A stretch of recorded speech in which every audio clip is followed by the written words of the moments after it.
네, 할렐루야 잘 오셨습니다. 오늘 우리 함께 읽은 이 말씀은 기독교 역사를 바꿔놓은 한 사람이 가장 좋아했던 말씀입니다. 그는 16세기 초 독일의 사제이자 대학 교수였던 이 사람입니다. 그 사람의 일대기를 살펴보면 그는 어린 시절에 평민의 부유하지 않은 가정에 태어나 아버지의 권유로 법학을 전공하였고, 그리고 이제 대학에 다니면서 자신의 가정의 어떤 가난에 대한 문제들을 해결하고 싶었지만 어느 날 집에 오는 길에 그 청년 앞에 벼락이 떨어지게 됩니다. 그 벼락이 떨어지는 것을 그 청년이 경험하면서 내가 언제든지 내가 죽을 수 있구나. 언제든지 내가 하나님 나라에 갈 수 있구나. 그런데 과연 나는 하나님 나라에 갈 수 있는 자격이 있는가? 나는 하나님께 과연 갈 수 있는 그럴 만한 내 안에 의가 있는가? 난 과연 선하게 살았는가? 여러 가지 고민들이 그 한 청년의 마음을 흔들어 놓게 됩니다. 그래서 그 청년은 법학을 그만두고 다시, 그렇다면 내가 이 구원에 대한 문제를 해결하기 위해서는 내가 다시 한번 교회에 들어가서 내가 수도 생활을 하면서라도 주님께 더 나가야 되겠다라고 하면서 그는 에르푸르트에 있는 아우구스티누스 수도에 들어가게 됩니다. 그 수도에서 그 청년은 열심히 기도하고 열심히 봉사하고 열심히 또 노동도 하고 그러면서 하루하루를 굉장히 누구보다도 어떤 수도사들보다도 더 열심히 하나님께 나아가고자 하였습니다. 여러 가지 금식도 해보고 때로는 잠도 자지 않고 여러 가지 자신의 어떤 고행을 통해서라도 하나님께 나아가고자 하였지만 오히려 그러면 그럴수록 그 안에는 자신 안에는 전혀 어떤 구원에 대한 확신이 더 퍼지기보다는 더 불안한 마음과 아무리 어떤 행함을 통해도 금식을 하여도 기도를 하여도 잠을 자지 않고 주님께 나아갈 때에도 봉사를 하여도 자신 안에 공허한 마음들, 불안한 마음들, 하나님께서 과연 나를 인정해 주실까라는 마음들이 그 청년의 마음에 계속적으로 마음을 흔들어 놓게 되었습니다. 근데 그 청년이 그렇다면 내가 이런 어떤 수도사 생활을 통해서 내가 하나님께 나아갈 수 없다면 성경을 한번 살펴봐야 되겠다. 성경을 연구해야 되겠다라고 생각하면서 성경을 연구하기 시작합니다. 그러면서 그 청년이 이 성경 말씀에서 자신의 인생을 온전히 바꿔놓고 그리고 이 세상의 역사를 바꿔놓을 만한 놀라운 말씀을 그 청년이 성경에서 찾게 됩니다. 그것이 바로 오늘 우리가 함께 본 로마서 1장 16절에서 17절 말씀입니다. 이 청년은 바로 우리가 잘 아는 개신교의 역사를 시작한 바로 루터라는 청년입니다. 루터가 살고 있었던 시대에는, 그 중세 시대에는 사람들은 늘 죄의식에 시달리면서 살았었습니다. 교회 가면 늘 죄를 고백해야 됐고 그 죄를 속하기 위해서 어떤 보석을 치러야 됐고 그 보석의 하나의 일종으로 면죄부라는 것까지 사서 자신의 어떤 죄에 대한 문제를 해결하라고 하였습니다. 그 당시 어떤 교회의 문제를 살펴보면 그 당시 그 교회는 사람들을 붙잡아 놓기 위해서 어떻게 보면 사람들에게 많은 헌금과 또 많은 어떤 그들을 종교생활, 흔히 얘기하는 종교생활이라는 어떤 틀 안에 또 다른 것에 대해서 생각할 수 없게끔 온전히 어떻게 보면 교황이라는 어떤 그 체계 아래 모두 다 굴복할 수 있게끔 어떤 교리를 만들고 체계를 만들었던 시대가 바로 중세 말이었습니다. 그 시대에 사람들에게 중세교회는 사람들에게 하나님의 은혜의 복음이 아닌 사람들에게 두려움에 대한 복음을 많이 심어줬었습니다. 그래서 계속적으로 어떻게 보면은 지옥에 대해서 당신은 이렇게 살았기 때문에 하나님 나라 갈 수 없습니다. 당신은 지옥에 갈 것입니다. 당신은 이렇게 했기 때문에 더 이상 하나님께 받아주실 수 없습니다. 당신은 그렇기 때문에 얼마의 헌금을 해야 됩니다. 때로는 극심한 죄를 지은 사람에게는 당신은 저쪽에 있는 예루살렘으로 성지순례를 가셔야지만 그 죄를 사함받을 수 있습니다. 라고 이야기를 하였다고 합니다. 그런데 많은 사람들이 우리도 그렇지만 사실 지금 현대 사는 우리도 성지순례에 가려면 굉장한 많은 비용이 듭니다. 근데 그 시대 사람들에게 성지순례를 간다는 것은 거의 사실 불가능한 일입니다. 그만큼의 여행을 한다는 것은 목숨을 담보로 해야 되고 그만큼의 비용이 있어야 되고 사실 굉장한 부가 있는 귀족이 아닌 이상은 그런 일들을 할 수 없었습니다. 그렇다면 그들에게 그렇다면 당신은 성지순례에 갈 수 없다면 그만큼의 비용을 지불하는 방법으로 그리고 당신이 봉사를 할 수 없다면 삶에서 일을 하고 있기 때문에 교회에서 시키는 봉사를 할 수 없다면 어느 정도의 비용을 지불하는 방법으로 어떤 면죄부라는 방법을 통해서 교회는 죄사함의 어떤 것들을 성도들에게 나눠주었습니다.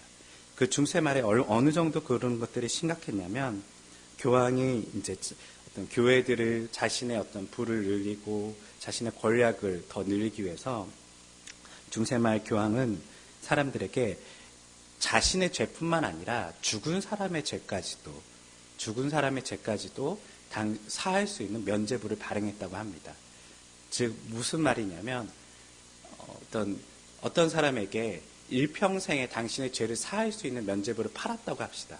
그러면 그 사람은 더 이상 이제 교회에 어떤 헌금하지도 않고 면죄부도 살지 않기 때문에 그 사람에게 했던 방법은 당신의 조상들, 당신의 부모님, 죽은 당신의 부모님이 지금 지옥에서 울고 있습니다.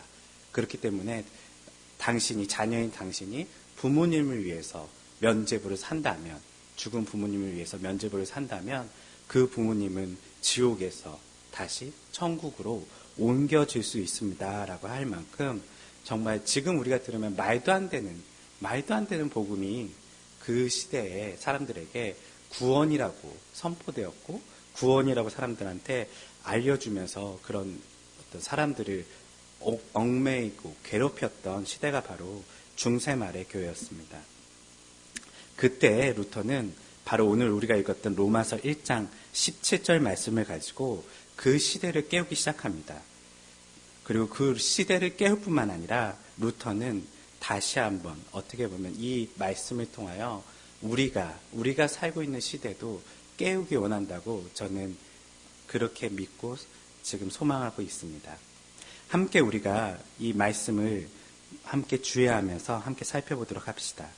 로마서 1장 17절의 말씀은 우리의 구원의 문제를 해결해 줄 뿐만 아니라 우리가 어떻게 살아야 되는지 어떻게 나아가야 되는지 알려주는 말씀이기도 합니다. 바울은 16절의 말씀에서 자신이 복음을 부끄러워하지 않는다고 합니다. 그것은 복음이 정말 부끄러워서 하는 말이 아니라 복음이 얼마나 자랑스러운 것인가, 복음이 정말 역설적으로 부끄러운 일이 아니라 복음은 너무나 자랑스러운 일이다라고 우리에게 표현하는 말씀입니다.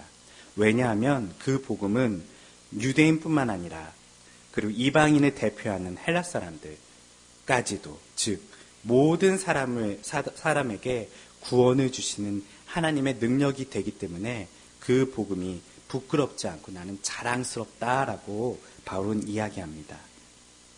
현 시대를 살아가는 우리도 이러한 마음으로 복음을 간직해야 됩니다. 복음은 결코 부끄러운 것이 아닙니다. 많은 사람들이 자신이 그리스도인인 것을 숨기며 살아가는 때가 많습니다. 제가 군대 훈련소에 갔었을 때 좀 제 안에 충격적인 일들이 있었습니다.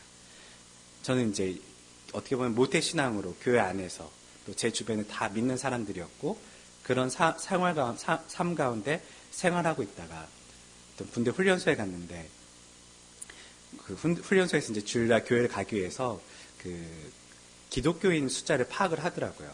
자, 교회 다니는 사람, 기독교인인 사람 손 들어봐 라고 하는데 그 많은 사람들 중에서 굉장히 소수만 손을 들었습니다. 대략 20명 중에 1명 정도. 그 정도만 손을 들면서 자신이 그리스도인인 것을 밝혔습니다.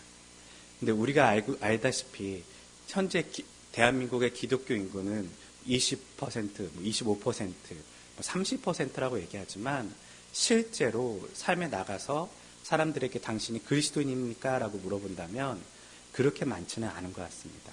뿐만 아니라 어떻게 보면 연세가 조금 드신 분들의 세대에서는 20%, 25%, 30%일 수 있지만 지금의 젊은 세대들, 지금의 청년 세대들, 지금의 중고등부 세대들에서는 5%, 심지어는 5% 미만까지도 그리스도인이 아닌 것으로 지금 나타나고 있습니다.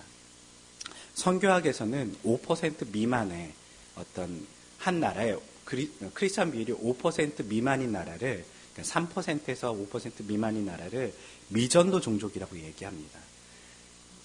대한민국이 수많은 교회들이 지금 어떻게 보면은 교회가 많이 지금 존재하고 많은 성도들이 있는 것 같지만 지금 조금 더 아래를 살펴보시면 더 젊은 세대들, 더 어린 어떤 다음 차세대들을 살펴본다면 어쩌면 대한민국의 미래도 지금 우리가 함께 기도하지 않는다면 지금 우리가 많이 무너졌던 유럽의 교회들처럼 대한민국의 교회도 위기 상황이 있다는 것을 우리가 한번 살펴볼 필요가 있습니다. 또한 뿐만 아니라 이 시대에 살아가는 우리가 복음을 부끄러워하지 않을 때에 이러한 문제도 해결될 수 있다고 생각합니다. 왜 사람들이 복음을 부끄러워할까요? 저는 그렇게 생각합니다. 첫 번째는 기독교라는 어떤 기독교라는 이름 자체가 이 시대에 이제는 빛이 되지 못한다라는 어떤 문제가 있는 것 같습니다.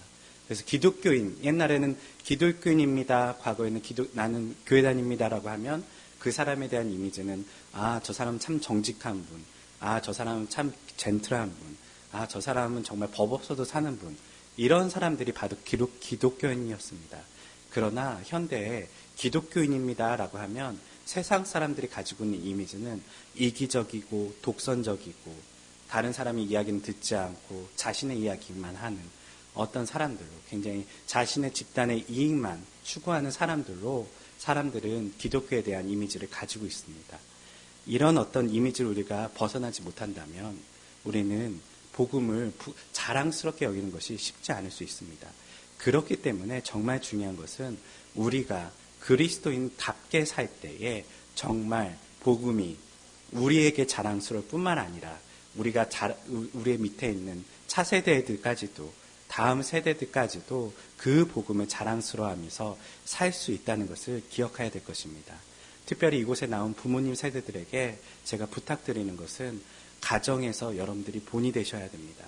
가정에서 자녀들에게 그리스도인이라는 것이 얼마나 행복한 일인지, 내가 그리스도인 부모님이라는 것이, 부모님이 예수님을 알고 믿는다는 것이 자녀들에게 얼마나 기쁨인지 그들에게 삶으로 보여주셔야 됩니다. 그럴 때에 자녀들이 예수님을 알 수 있습니다. 예수님께서는 사람들에게 지식적으로 복음을 전하는 것도 말씀하셨지만 삶을 통해서, 너의 착한 행실을 통해서 하나님께 영광을 드러내라고 말씀하셨습니다.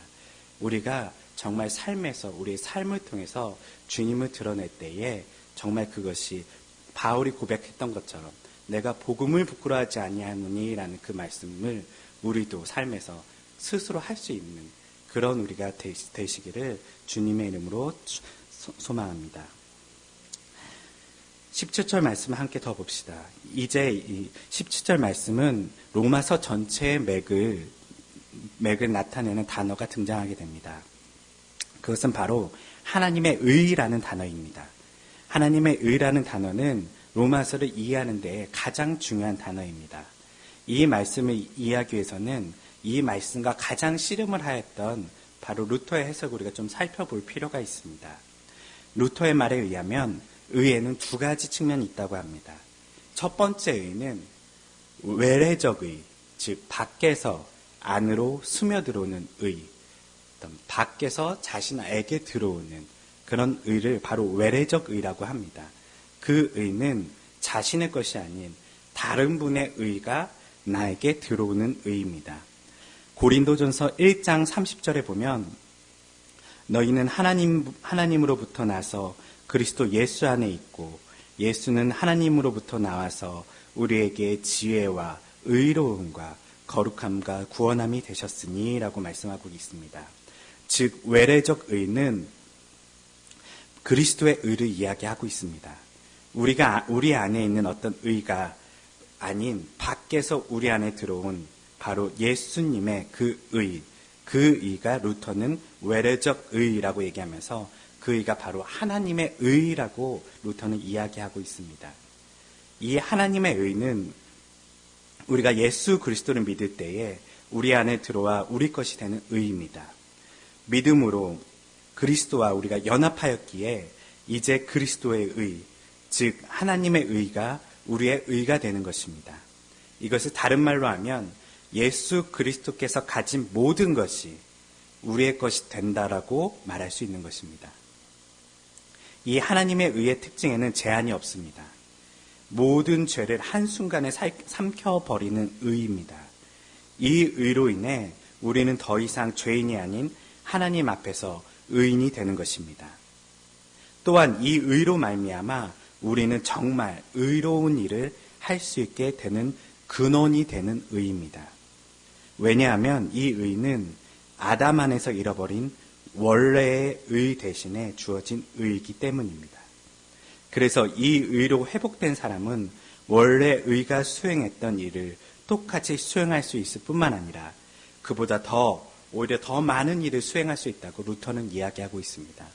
즉 무슨 말이냐면 어떤 그 의가 우리 안에 들어올 때 하나님의 의, 예수 그리스도를 통해서 나타난 그 하나님 의가 우리 안에 들어올 때 처음에는 우리 안에 의로움이란 건 전혀 없었던 그 사람이 하나님의 의가 들어와 이제는 하나님께서 우리 안에서 의로운 일을 할 수 있게끔 우리를 변화시키시고 우리를 성화시키시고 우리를 하나님의 자녀답게 만드시는 그 의가 바로 근원적 의라고 루터는 이야기하는 것입니다. 그 의가 우리 안에 이제 생겼기 때문에 이제 우리는 원래 처음의 인간, 즉 죄가 없었던 아담에게 하나님께서 명령하신 일들, 이 세상에 생육하고 번성하고 이 땅을 다스리는 세상에 하나님께서 주신 만물을 하나님의 뜻대로 관리하고 다스리는 그런 일들을 감당할 수 있을 뿐만 아니라 그보다 더한 일을 할 수 있다라고 루터는 이야기하는 것입니다. 두 번째 종류의 의는 우리 자신의 고유한 의입니다. 이것이 두 번째 의가 되는 것은 우리가 이것을 홀로 행하는 것이 아닌 바로 외래적 의가 우리 안에 있기 때문에 그것과 더불어 행해지는 의이기 때문에 바로 두 번째 의가 되는 것입니다. 루터는 이것에 대해서 먼저 육을 죽이고 자기와 관련된 욕망을 십자가에 못 박는 가운데 선한 행실을 하면서 유익하게 살아가는 삶의 방식을 이야기하고 있습니다. 또한 이 의는 이웃을 사랑하는 데 있고 마지막으로는 이 의는 하나님에 대해서 유순하고 경외하는 데 있다고 루터는 이야기합니다. 즉 무슨 말이냐면 이제 하나님의 의가 우리 안에 들어왔을 때 이제 들어왔기 때문에 우리 안에 또 다른 의가 생기는 것입니다. 그 의가 바로 우리 자신의 고유한 의입니다. 이 의는 우리의 힘이 아닌 말 그대로 하나님의 의가 우리 안에서 행하시는 의의 결과물입니다. 그래서 우리는 예전에는 우리는 무슨 일을 하던 내가 착한 일을 행했다 할지라도 하나님의 의가 없었던 사람은 다 죄라고 하나님께서 말했던 것입니다. 왜냐하면 아무리 착한 일을 한다 할지라도 그 마음에 하나님을 향한 어떤 경외하는 마음뿐만 아니라 그 안에 자신의 죄에 대한 모든 문제가 해결되지 않았기 때문에 하나님을 알지 못하는 사람들, 예수님을 알지 못하는 사람들은 착한 행실을 할 수 없다라고 성경은 이야기합니다. 그가 하는 행실들은 모든 것이 죄라고 이야기합니다. 그것은 무슨 의미냐면 마치 어떤 사과나무에서 사과가 나오듯이 인간이 죄인이기 때문에 인간 안에서 나오는 것은 죄 말고는 없었다는 것입니다. 그러나 우리가 우리 안에 마치 접붙임 당하는 것처럼 그리스도의 의가 하나님의 의가 들어와서 우리는 이제 품종이 바뀐 것입니다. 이제는 하나의 사과나무가 아닌 성경에 얘기하는 포도나무처럼 이제는 우리가 사과를 맺는 사람들이 아닌 포도를 맺을 수 있는 다른 열매, 즉 하나님께서 원하시는 그 의의 열매를 맺을 수 있는 사람이 될 수 있다고 성경은 이야기하고 있습니다. 쉽게 말해 하나님께서 우리에게 주신 그리스도의 의를 우리가 믿음으로 소유하고 살아갈 때 우리 안에 하나님의 의가 우리를 변화시켜 나를 통하여 일하시는 하나님의 선한 일들을 이제는 나의 의로 하나님께서 여겨주신다는 것입니다. 내가 하려고 한 것은 아니지만 하나님께서 나를 통하여 하셨기 때문에 내 것으로 인정해 주신다는 것입니다. 그렇기 때문에 우리가 많이 부족하고 우리가 연약하지만 하나님께서 우리에게 상을 주시는 것입니다. 우리가 잘해서 상을 주시는 것이 아니라 하나님께서 우리를 통해서 일하시고 또 그것에 대해서 오히려 우리에게 잘했다, 너가 했다 라고 하나님께서는 거꾸로 우리에게 인정해 주신다는 것입니다. 조금 더 쉬운 말로 하면 이것은 하나님께서 하시는 일들이라는 것입니다. 즉 모든 의는 하나님께서 밖에서 일하시고 뿐만 아니라 우리 안에 들어와서 일하시는 하나님의 방법이라는 것입니다. 마지막으로 이 의가 어떻게 믿음과 연결되는지를 함께 살펴봅시다. 성경에 보면 루터는 믿음으로 믿음에 이른다라고 이야기합니다. 이 말씀은 무엇이냐면 처음부터 끝까지 우리가 할 수 있는 것이 없다라는 것입니다. 믿음으로 믿음에 이른다는 말은 처음부터 끝까지 우리가 할 수 있는 것이 없다라는 말입니다. 어떤 사람들은 믿음도 자신이 주도권을 쥐고 있다라고 생각합니다. 자신이 믿었기에 구원을 받았다라고 이야기합니다. 내가 교회에 나왔기 때문에 하나님을 만났다라고 생각합니다. 그러나 이것은 자신의 의를 드러내는 것이지 하나님의 의를 드러내는 것이 결코 아닙니다. 그러한 방법으로는 하나님의 의가 우리 안에 도달하지 않습니다. 하나님의 의는 하나님께서 주권적으로 우리에게 주어지는 그 의입니다. 우리가 할 수 있는 것이 아무것도 없습니다. 이것을 인정하는 것이 정말 힘듭니다. 우리가 할 수 있는 것이 아무것도 없습니다. 하나님께서 하시는 것입니다. 그것을 신뢰할 때만 우리 안에서 하나님의 의가 역사한다는 말입니다. 그러면 과연 이 의를 도달하게 하는 그 믿음이란 무엇을 이야기할까요? 믿음은 어떠한 지적인 동의가 아닌 하나님을 바라보는 것이 바로 믿음입니다. 지식적인 것이라면 우리보다 사탄이 더 많이 믿음이 좋을 거라고 우리는 얘기해야 될 것입니다. 우리가 사탄보다 하나님을 잘 알지 못합니다. 사탄도 예수 그리스도를 믿으면 하나님의 나라에 간다는 것을 우리보다 더 확신 있게 알고 있습니다. 우리보다 더 많은 지식들을 가지고 있고 하나님에 대해서 더 많이 이야기할 수 있을 것입니다. 그러나 사탄은 하나님에 대해서 하나님을 바라보지 않습니다. 즉 지식적으로는 알지만 하나님을 바라보면서 하나님 앞에 순종하며 살지는 않습니다. 믿음은 지식이 아닌 그 지식을 가지고 하나님을 바라보며 하나님께 순종하는 것이 바로 그 믿음입니다.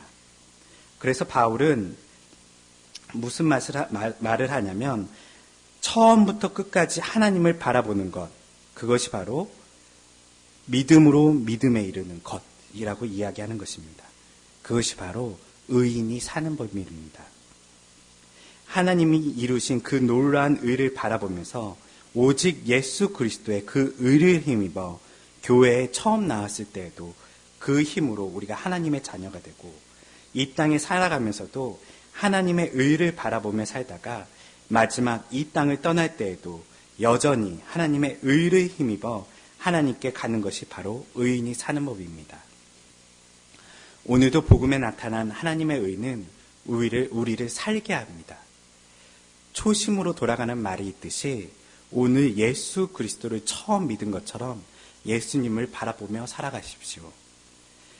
세상에 많은 일들을 해야 될 것이 많이 있지만 그 가운데서 항상 우리의 시선을 하나님께 향하십시오. 내 안에 들어오셔서 나를 변화시키는 하나님을 신뢰하십시오. 그것이 바로 과거에도 의인이 사는 법이 없으며 현재에도 의인이 사는 법이고 미래에도 의인이 사는 법입니다.